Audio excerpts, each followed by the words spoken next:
Paano natin mahanap ang nawawala nating cellphone, lalong-lalo na po kung makakalimutin na po tayo kung saan po natin nailalagay ang ating mga cellphone. Kung na-misplace lang yan sa inyong bahay, paano nyo po ba siya guys mahanap?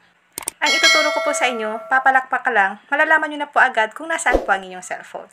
Ito lang po ang gagawin nyo para madali nating mahanap ang ating mga cellphone once na na-misplace natin siya sa ating bahay. Punta lang tayo guys sa ating Play Store. May kailangan tayong i-install or i-download.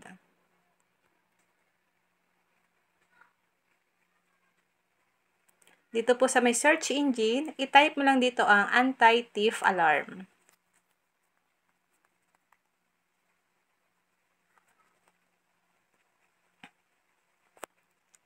Then click search. Kailangan nyo po itong i-download. Naka-installed na po sa akin.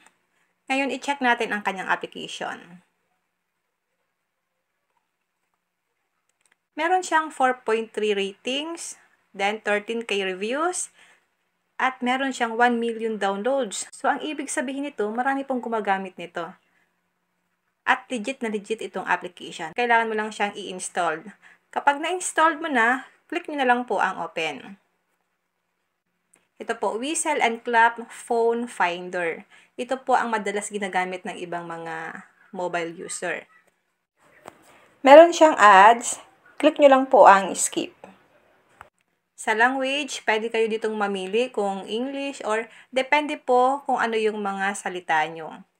Pwede kayong Arabic, depende po sa inyo. Sa akin po, okay na yun sa akin English. Click natin itong arrow. Kapag mga free application po, expected nyo na po na meron siyang ads. I-click nyo lang po doon ang X. Dito, flashlight, i-on lang natin ito para once na hinahanap na po natin ang ating cellphone, iilaw siya or mag-flashlight siya. Sa tone, kailangan po naka-on yan para madali nating mahanap ang ating phone. Pwede nyo rin pong i-on ang vibration. Ako po hindi ko na siya i-on. Dito po, detect by whistle, detect by clap, wrong password. Kung ang pipiliin mo dito ay whistled, madedetect niya po agad ang inyong cellphone once na nag-whistle ka lang.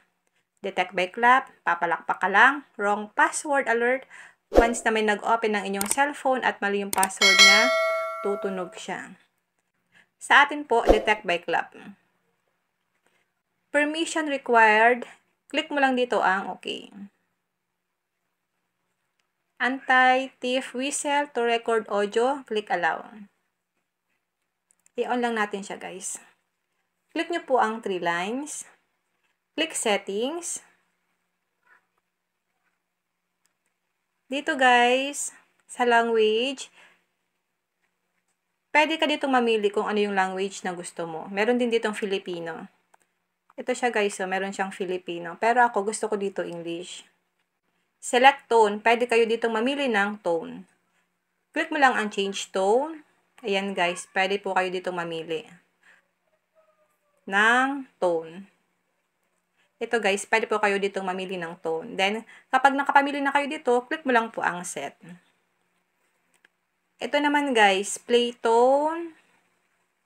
Ito, pwede nyo siyang i-adjust kung gaano siya kalakas. Whistle. Dahil clap po ang gusto ko dito, kailangan itong clap. Nakadetect yan sa atin. Yan. Kapag okay na, back na po natin. Ayun guys, itry na natin kung tutunog ba siya or mag-flashlight siya. Ito guys. Yan guys, tumunog po siya at nag-flashlight. Ayun guys, tumunog siya at nag-flashlight. Ganun lang po kadali kung paano gamitin ang anti-thief alarm.